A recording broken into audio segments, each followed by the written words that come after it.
हमारे बच्चों का कैसे भला हो, अब वो कथा सुनाते हैं। कैसे भला होगा? बच्चे के जन्म के दिन अभी तक जो गलतियां हो गई हैं बिहार वालों हो गई, पर अब कथा से सुधर जाओ। क्या सुधर जाए महाराज? सुनिए, हमारे बच्चे का जन्मदिन आता है, उस दिन हमको गाय दान करना चाहिए और वेद पाठी ब्राह्मण को घर पे बुलाना चाहिए। उसे बिठा दो आसन पे, कहो पंडित जी स्वस्ति वाचन बोलते रहिए।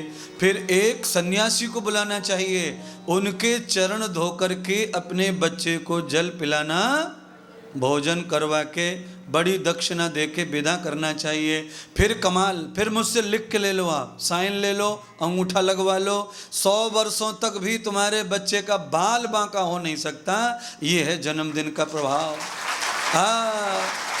जन्मदिन मनाएंगे बच्चों का, सब गुंडों को इकट्ठे कर लेते मोहल्ले के, है फोन कर करके। मौसी के बड़े बेटा को लगाता है फोन, जो बिस्की पीवे, भाई तू जरूर आना, मेरा जन्मदिन है, तू नहीं आया तो कैसे मजा नहीं आएगा। तो छांट छांट के गुंडों को बुलाएंगे। बताओ, जन्मदिन मना रहे हैं कि तुम मरण दिन मना रहे हैं?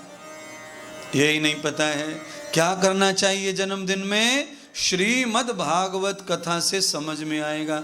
मैं बता रहा हूं ऐसा नहीं है, आप कथा पढ़ लेना, पोथी रखी है बाहर, उनको पढ़ो। नंद बाबा ने लाला के जन्म की खुशी में ब्राह्मणों को न्योता दिया प्रातः काल। देवता तो आ ही गए थे बिना बुलाए भगवान के संग में। ब्राह्मण बिना आमंत्रण के नहीं आते, आमंत्रित किया गया, ब्राह्मण पधारे। लाला का जातिकर्मण संस्कार हुआ। सूर्य उदय होने के बाद लाला का आनंद उत्सव मनाया गया। गोकुल की सब गोपियां नंद के महल में पधारी। सबने गीत गाए, सबने लाला को प्रणाम किया, सबने लाला का दर्शन भी किया। देवता दर्शन करके चले गए। अब नंद बाबा ब्राह्मणों को विदा कर रहे हैं। एक ब्राह्मण को 11 गैया सोने के सींग मढ़वा कर, श्रृंगार कर, वस्त्र पहनाकर, पैरों में सोने के खड़ुआ डालकर ब्राह्मणों को गैया दान कर रहे हैं महाराज। जन्मदिन में गैया दान का बड़ा महत्व है। जन्मदिन में गौ सेवा का बड़ा महत्व है। जन्मदिन में वृद्धों की सेवा का बड़ा महत्व है। जन्मदिन में अनाथों की सेवा का बड़ा महत्व है। ये सेवा जरूर करो।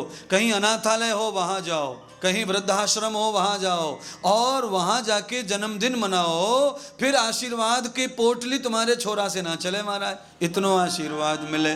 और कितनी भी मौसी चाची को बुला लो, ये चॉकलेट चबाने के अलावा कोई भी आशीर्वाद देने वाली कहाँ है? हम गए, हमें तो आधी चॉकलेट मिली, ये और ले ऊपर से, है ये हाल है। और सुनो, चाची का छोटा वाला छोरा तो इतना बदमाश है कि वो तो जन्मदिन से पहले फोड़ देता गुब्बारा। ये हाल है, बताओ। अबे जन्मदिन तो हो जाने दो, बाद में सुई करो, बाद में मोमबत्ती लगाओ। बोलिए, अबे गुब्बारे फोड़ रहे हो तो समझ लो कि उम्र कम कर रहे हो। फोड़ो मत कुछ भी, फोड़ा तोड़ा मत करो जन्मदिन में। तोड़े फोड़े को मिलाओ जन्मदिन में। आशीर्वाद, मिठास चाहिए, प्रेम चाहिए, प्रेम। भाई आशीर्वाद किसी के दिल से निकलता नहीं आज के युग में। ऐसा युग आ गया है।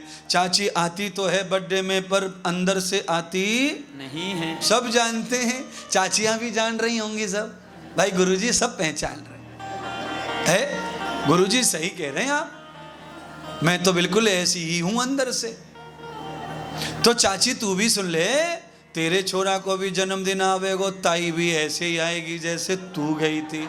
अदला बदली है, ताई भी खाली पैरों से आई है, दिल से थोड़ी आई है वो।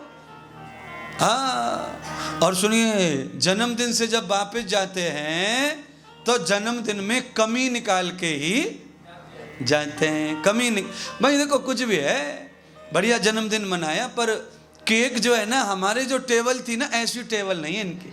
ये हाल है, लो सब गरीबी की पोल खोल के रख दी तुम्हारी। अबे आशीर्वाद देने आई है कि तू टेबल को आशीर्वाद देने आई है? बाबड़ी बल्लू सबरी नजर वहां टेबल पे टिकी है। इसीलिए जन्मदिन में आज के बाद किसको बुलाएं? वेद पाठी ब्राह्मण और एक सन्यासी। जन्मदिन में एक बार बुला के देख लो, हमारे कहने से कुछ घाटा हो तो अगली साल मत बुला। ये गुड्डू पप्पू सुनीता तो फ्री में बैठे ही पड़ोस में है, ये तो तैयारी रहते हैं जन्मदिन, बस पता चलना चाहिए इनको। क्या होता है, बड़ा कठिन वाला है। इसीलिए भाई बहनों से एक अनुरोध है कि एक बार महात्मा इंद्रदेव जी के कहने से संतों को बुला के देखिए, जन्मदिन में रौनक आ जाएगी महाराज। अच्छा आप तो ठीक है, जन्मदिन तो साधु से मनेगा ही मनेगा, पर साधु को देख कर भी सज्जन ही पहुंचते हैं अपने घर, दुर्जन फिर वहां आते नहीं, वो अपने आप ही किनारा कर जाते हैं वहां से। अरे यार वहां तो बाबा आया है, वहां तो साधु आए हैं, हमारा क्या काम वहां, तो ये पाखंडी तो वहां वैसे ही नो तो यार साइड प्लीज हो जाते हैं वो तो।